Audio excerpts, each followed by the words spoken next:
Тук скарите тръгват към сектора на Ботев и не знам какъв Марис ги очаква. Въобще няма полиция, която да ги спре.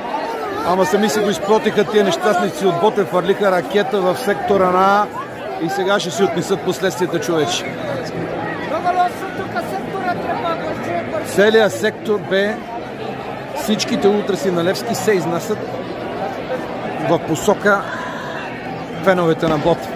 Не знам дали им стиска да останат на стадиона на Ботев. Гледай какво става татък. Гледай, целият сектор се изнася.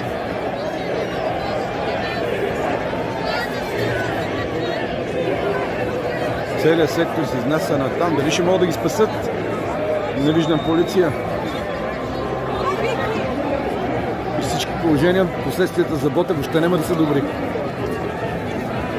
За феновете на Ботев става дума. Там вече става голема самотока в сектора. Сектор Б, лудите тръгнах. Нещо се получава там. Ама успеха да ги задържат за момента.